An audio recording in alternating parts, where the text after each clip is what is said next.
देख रहे हैं दबंग देश।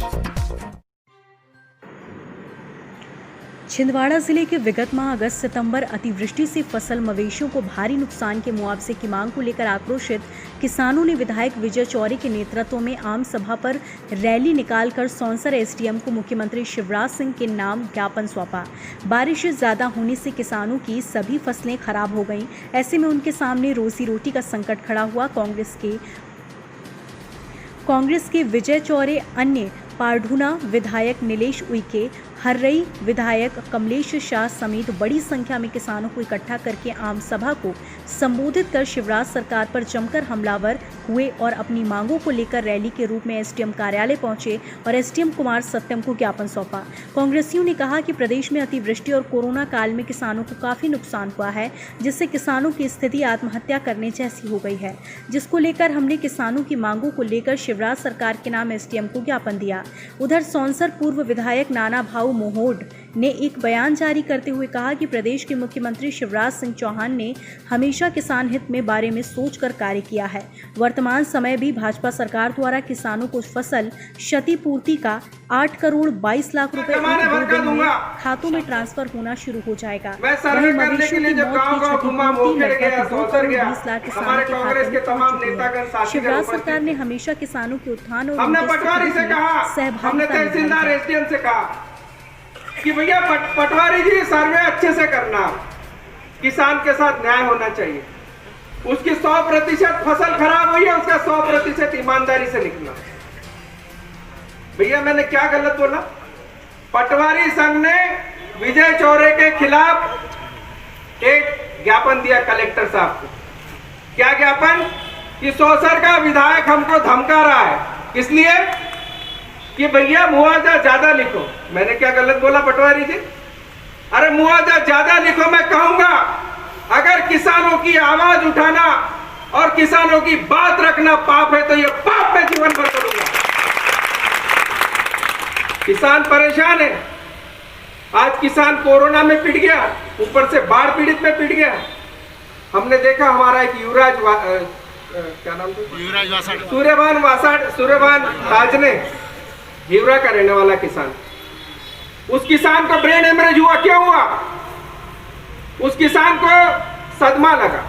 सदमा क्यों लगा? क्योंकि उसकी फसल 11 एकड़ की फसल, भूमिहीन किसान, उसने ठेके से खेत जोता था। उस किसान की 11 एकड़ फसल पूरी तरीके से बर्बाद हो गई कनान नदी में। उसको सदमा लगा, उसको ब्रेन हेमरेज लगा हुआ, उसको अस्पताल में पहुंचाया। हमारे कांग्रेस के साथी, हमारे गांव के साथियों ने कमलनाथ जी के माध्यम से बहुत सारी उसको मदद करने का प्रयास किया, लेकिन डॉक्टर उसे नहीं बचा पाए। मासूम 3 बच्ची है उसकी, छोटी छोटी, एक 5 साल की, 7 साल की, 3 साल की बच्ची है उसकी, और बच्चियां अनाथ हो गई और पत्नी विधवा हो गई। इसका जिम्मेदार कौन है? क्या सरकार और प्रशासन के खिलाफ एफआईआर होनी चाहिए कि नहीं होनी चाहिए? इसके लिए जिम्मेदार ऐसे सूर्यभान आज जिंदा रूप में बैठे हैं। सूर्यभान तो एक चला गया, उसके खाते में जब उसकी जान चली गई तब यहाँ के एसडीएम साहब और यहाँ के अधिकारी उसके खाते में 1,08,000 रुपए मुआवजा डालते हैं। शायद अगर उसका मुआवजा पहले डल गया होता तो सूर्यभान की मौत नहीं होती। इसके लिए जिम्मेदार शासन और प्रशासन है। इस शासन प्रशासन के खिलाफ भी एफआईआर होनी चाहिए। मैं इसलिए निवेदन करने आया हूं कि बहुत सारी बातें, बड़ी बड़ी लंबी चौड़ी बातें करते हैं भाजपा के लोग। कहां छुपे हो भारतीय जनता पार्टी के नेता जिन्होंने 15 साल सत्ता का सुख भोगा, जिन्होंने सारे अवैध धंधे करे, रेत, सट्टा, जुआ, शराब, इन सब धंधों में आप लिप्त रहे। किसानों की याद नहीं आ रही है आपको? किस बिल में छुपे भाजपा के वो नेता सौंसर के? पूछना चाहता हूं मैं उनसे कि वो कम से कम आकर के किसानों की आवाज तो उठाए। अरे विजय चौरे ने भाजपा के एक कार्यकर्ता की ट्रैक्टर रोका था मंडी में आज से 4-5 महीने पहले कपास का। वो क्यों रोका था? क्योंकि वो ट्रैक्टर आगे अंदर ले जाना चाह रहा था मंडी के अंदर। हमने कहा तुम जबरदस्ती से अपना ट्रैक्टर नहीं लगाओगे, किसान हो लाइन में लगाओ, उसके बाद में जाओगे। तो मेरे खिलाफ भाजपा के यहाँ के नेताओं ने ज्ञापन सौंपा एसडीएम को कि विधायक ने हमको धमकी दी, हमको भला बुरा बोला। कोई बात नहीं, बहुत अच्छा किया आपने, मेरे खिलाफ में ज्ञापन सौंपा, एसडीएम को एफआईआर लिखने को बोला। लेकिन भैया थोड़ा सा किसानों के साथ तो खड़े हो जाते। क्या इन 1 महीने 1.5 महीने में यहाँ के भाजपा के उन नेताओं ने किसी को ज्ञापन सौंपा आज तक? मैंने चुप चैलेंज किया था यहाँ के भाजपा के नेताओं को कि आप 5 कांग्रेस के हमारे नेता और 5 तुम्हारे बीजेपी के नेता तैयार हो जाओ और चलो शिवराज सिंह के पास और पूरी ताकत के साथ उसके बंगले पर चल के कहेंगे कि किसान हमारा बहुत बुरी तरह से पिट गया है, उसको अधिक मुआवजा दिलाओ, उसके गाय बैल भैंस हो गए, उसके मकान क्षतिग्रस्त हो गए, उसको ज्यादा से ज्यादा मुआवजा दिलाओ। ये हमने कहा था यहाँ के भाजपा के नेताओं को, पर भाजपा के नेता बिल में छुपे हुए, वो बाहर निकल नहीं रहे। राजनीति करना रहेगी भाजपा के नेताओं को, तब हम राजनीति करेंगे। चुनाव आएंगे तो हम एक दूसरे को एक दूसरे के मंच से भला बुरा बोलेंगे, लेकिन किसानों के साथ इस समय दुख की घड़ी में खड़े रहो भाजपाइयों, तब हम समझेंगे कि वास्तव में तुम किसान के हमदर्दी हो। आज मकान की दीवार गिरती है, उसके खाते में कितना आ रहा है? 3200 रुपए। अरे शर्म आनी चाहिए यहाँ की सरकार को, यहाँ के प्रशासन को।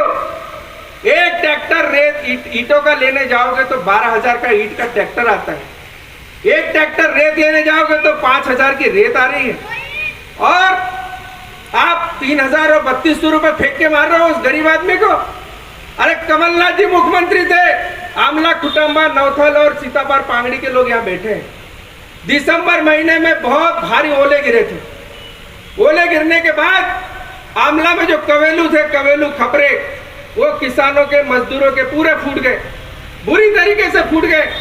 हमने कमलनाथ जी से, नकुलनाथ जी से कहा कि साहब गरीब भोले भाले आदिवासी हमारे दलित परिवार के लोग हैं, जिनके मकान के कवेलू फूट गए, उनके घर में पानी घुस गया, उनको रहने के लिए जगह नहीं। कमलनाथ जी ने तत्काल बालाघाट से 10 ट्रक कवेलू भेजे और सबके घरों के खपरों की छत बनाई है वो कमलनाथ।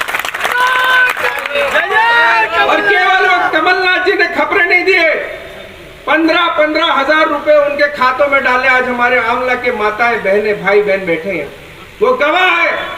और ओला पड़ने के बाद, पाला पड़ने के बाद एक एक किसानों के खाते में 30,000, 50,000, 1 लाख और 1.5 लाख रुपए तक कमलनाथ जी ने मुआवजा डलवाया। ये वो ताकत है हमारे नेता की। और लंबे चौड़े भाषण देते हो। अरे 15 साल तुमने सत्ता का सुख भोगा, तुम किसानों के आंसू पोंछने के लिए खड़े नहीं होते हो। सरकारी कोई कार्यक्रम होता है जनपद पंचायत में, सरकारी कोई आयोजन होता है, तुम फटाक से वहां पहुंच जाते हो। कभी संबल के आयोजन में पहुंचते हो, कभी कोई राशन की दुकानों में पहुंच जाते हो राशन बांटने, किसी का कूपन का मामला था वहां पहुंच जाते हो। अरे भैया राजनीति बंद करो और जनता इनको पहचानो। जो आपके सुख दुख में खड़ा नहीं हुआ, चुनाव जब आएगा तो इनके मुंह में काली बोतरा, ये मैं आपको बताना चाहता हूँ। ये भाजपा के लोगों का चेहरा पहचानो। अब आप आज पूरे विकास खंड में जो क्षति बारिश से भी हमारे जिले में हुई है, जो तबाही हमारे जिले में हुई, इन मांगों को लेकर हमने इस लंगड़ी बहरी गूंगी सरकार के सामने अनेक बार प्रयास किया कि हमारे अन्नदाताओं को इसका उचित मुआवजा दिया जाए, पर हमारे प्रदेश के मुख्यमंत्री शिवराज सिंह जी के कानों में जूं तक नहीं रेंग रही है।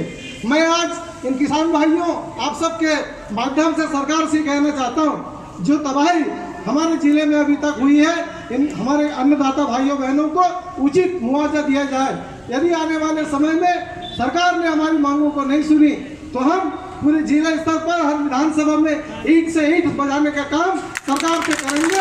और ये तो अभी लड़ाई है, आगे और लड़ाई है। मेरा इस मंच के माध्यम से प्रदेश के मुख्यमंत्री माननीय शिवराज सिंह जी से निवेदन है कि आपने एक बार कहा था कि हम किसानों के लिए जमीन की मिट्टी भी बिकवा देंगे। आदरणीय शिवराज सिंह जी, अब देरी क्यों कर रहे हो? हमारा किसान त्राई भटक रहा है। आज इनके सामने खाने के लाने पड़े हैं, फसल पूरी तरह चौपट हो गई है, गाय बैल बकरी खेती सब तबाह हो गया है। मेरा सरकार से निवेदन है, प्रदेश के मुख्यमंत्री शिवराज सिंह जी से निवेदन है कि तत्काल हमारे किसान भाइयों को इसका उचित मुआवजा दिया जाए, नहीं तो आने वाले समय में माननीय कमलनाथ जी के नेतृत्व में, माननीय नकुलनाथ जी के नेतृत्व में ईंट से ईंट बजाने का काम हम करेंगे। आप बहुत देरी से यहाँ बैठे हैं, सभी वक्ताओं ने बहुत विस्तार से आपको बताया है। ज्यादा कुछ नहीं कहते हुए आप सबको ढेर सारी बधाई, शुभकामनाएं, धन्यवाद। जय हिंद, जय कांग्रेस, जय कमलनाथ। कांग्रेस परिवार के वरिष्ठ ज्येष्ठ और सभी युवा कार्यकर्ता, मेरी माताएं बहनों, आज यहाँ पे बोलने का तो एकदम ही लफ्ज सामने नहीं आ रहे कि क्या बात करें, किससे बात करें। भाइयों, आप सबको विदित है उस भयानक रात, उस भयानक दिन, वो विकराल रूप खेत नहीं रहे। आज एक किसान होने के नाते मुझे जब मंच पे बोलने के कहा तो मुझे तो मुंह से लफ्ज नहीं आ रहे। भाई और बहनों, जब सवेरे देखा तो गंगा मैया ने ऐसा रूप विकराल धारण कर लिया था कि किसी के बस की बात नहीं थी कि उस कोठे से गाय को छुड़ा ले, उस बकरी को छुड़ा ले। उस भैंस में फसल का तो ठिकाना नहीं था, रास्ता कहां पे है ये तक मालूम नहीं थी। भाई, प्रदर्शन कांग्रेस द्वारा किया गया, इस संबंध में क्या कहना चाहते हैं? मेरा यही कहना है, कांग्रेसियों ने आज़ादी के बाद जितने भी शासन किया होगा आज तक, तो कभी मवेशी का 30,000 रुपये प्रति मवेशी दिया क्या? मेरा एक क्वेश्चन है उनसे। बछड़ा 12,000 रुपये दिया क्या?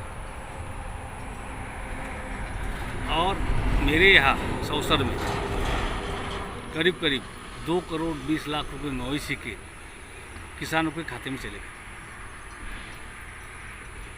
उसके बावजूद हमारे प्रशासन द्वारा, कलेक्टर द्वारा, एसडीएम द्वारा, तहसीलदार द्वारा सब अच्छा सर्वे किया। मैं भी कुछ गांव में गया, मैंने भी सर्वे करने के लिए हमारे तहसीलदार से कहा था, और सर्वे होने के बाद 8 करोड़ 22 लाख रुपए का प्रावधान रखा है, और 1-2 दिन में किसानों के खाते में वो 8 करोड़ 22 लाख रुपए चले जाएंगे, मुआवजा, फसल का मुआवजा जो नुकसान हुआ बाढ़ से। तो मेरा विधायक जी, वर्तमान विधायक जी से भी और कांग्रेस कार्यकर्ता भी ये पूछना चाहूँगा कि आपने आज़ादी के बाद आज तक किसानों को कितना रुपया दिया? एक बार 95 में एक छोटा सा ओले गिरे थे, मैं भी किसान का बेटा हूँ, तो मेरे को 250 रुपये मिले थे, 250 रुपये। तो ऐसा हमारे मुख्यमंत्री शिवराज जी चौहान द्वारा नहीं किया गया। किसानों को अच्छा लगातार वो आरोप प्रत्यारोप लगा रहे हैं भाजपा पे, क्या ऐसा लगता है सर? उनका काम ही है विपक्ष का गलत बोलना, गलत बोल रहे हैं आज तक। मैं तो बोलता हूँ कभी उन्होंने आज तक फसल का नुकसान हुआ तो कितना रुपये दिया? 25 रुपये, 250 रुपये, 300 रुपये, 500 रुपये, मुझे मालूम है ना। सर क्या लगता है उपचुनाव में आपको इस बार, क्या भाजपा पूरी सीटें जीतेगी? भाजपा 28 की सीट 28 जीतेगी। मैं ग्वालियर गया, मुरैना गया और भिंड भी गया, 3 ही जिले में गया था, और आने के बाद ऐसा लगने लगा था कि हमारे पूरे 28 सीट भाजपा जीतेगी और शिवराज जी मुख्यमंत्री रहेंगे। किस संबंध में आपकी जो रैली निकाली गई थी, किस संबंध में थी? ये किसानों के संदर्भ में रैली थी। आज से 1.25 महीना पहले 27-28 अगस्त को एक बहुत भीषण बाढ़ आई थी, जिसने पूरे ज़िले में तबाही मचा डाली। सबसे बड़ा मुख्य कारण ये था कि बाढ़ के कारण किसानों की फसलें तो बर्बाद हो गई, लेकिन उनके खेत भी बर्बाद हो गए, और कईयों के मकान गिर गए, कईयों की गाय, बैल, भैंस, बकरी आदि सब बह गए। तो जिसको लेकर शासन प्रशासन कोई गंभीर नहीं है। मध्य प्रदेश में बैठी भारतीय जनता पार्टी की सरकार लगातार हमारा किसान, हमारे कांग्रेस के कार्यकर्ता, नेतागण सब ज्ञापन दे रहे हैं शासन प्रशासन को, लेकिन शासन प्रशासन का कोई ध्यान नहीं। कितना मुआवजा दे रहे हैं, कब तक दे रहे हैं, कोई इसका उल्लेख नहीं है। जिसको लेकर के हम लोगों ने गांव-गांव में बैठकें करी, और बैठकों में ये उभर के आया कि किसानों ने कहा कि एक बहुत बड़ा आंदोलन ब्लॉक लेवल पर हो, ताकि सरकार और प्रशासन के कान खुले। जिसको लेकर आज हमने एक बहुत बड़ा जंगी आंदोलन शांतिप्रिय तरीके से हुआ, लेकिन किसानों की आवाज़ हमने सरकार तक पहुंचाने का प्रयास किया। क्या क्या मांगी थी सर आपकी? हमारी मुख्य मांग थी कि किसानों के खाते में जल्दी मुआवजा डाला जाए, जिसमें एसडीएम साहब ने तत्काल कबूल किया कि कल से हम बिल लगाएंगे। एक मांग हमारी ये हो गई। दूसरी मांग हमारी थी, जो खेत खराब हो गए किसानों के, भाई बंटवारा नहीं दिख रहा है, मतलब पहचान में नहीं आ रहा कि कौन से भाई का कौन सा खेत है। तो जिसको लेकर के उन्होंने कहा कि इसको समतल करके देना, इसको उपजाऊ बना के देना, ये प्रशासन का काम है। तो उन्होंने भी इसमें हामी भरी। तीसरा हमने कहा कि 3200 रुपये में कुछ नहीं होता, 3200 रुपये बहुत छोटी रकम होती है दीवार गिरने की, मकान गिरने की। तो उन्होंने कहा कि हम इसको रिवाइज़ कर रहे हैं, बढ़ा रहे हैं। ये 3-4 मुख्य मांगे थी जिसको लेकर के आज। क्या लगता है सर, ये इस शासन आपकी मांगे पूरी कर पाए किसानों की? देखिए, कमलनाथ जी की बराबरी या कमलनाथ जी की भरपाई हिंदुस्तान का कोई मुख्यमंत्री नहीं कर सकता। जो कमलनाथ जी ने इस क्षेत्र में मुआवजा बांटा दिसंबर महीने में, वो आप लोग सब गवाह और साक्षी हैं। कमलनाथ जी अगर रहते तो शायद आज दिनांक तक मध्य प्रदेश में सभी किसानों के खाते में पैसा आ गया होता, पर ये पिछले दरवाजे की सरकार पर हमको कोई भरोसा नहीं है। सर क्या लगता है उपचुनाव में इस बार आपको? उपचुनाव में कमलनाथ जी के नेतृत्व में फिर सरकार बन रही है। पूरे प्रदेश में आप देख रहे हैं जहाँ वहाँ बहुत अच्छा माहौल है। जैसा सर एक वीडियो वायरल हुआ था, विशालू नोट बांटते हुए दिख रहे हैं, तो क्या कहना चाहोगे इस पर? 50 करोड़ रुपए खरीदे हैं तो 20-25 करोड़ तो खर्च करेंगे ही। तो मतलब कहीं ना कहीं नोट की वोट राजनीति कर रहे हैं भाजपा। नोटों से कुछ नहीं होता। हम ये जानते कि जनता ने ठान लिया है गद्दारों को और बेईमानों को चुनाव हराना है। ये लड़ाई कांग्रेस और बीजेपी की नहीं है, ये लड़ाई कमलनाथ जी के विकास की है, कमलनाथ जी के प्रगतिशील मध्य प्रदेश, बढ़ता हुआ मध्य प्रदेश की है और गद्दारों को हराने की लड़ाई है। छिंदवाड़ा से राजकुमार सोनी की रिपोर्ट।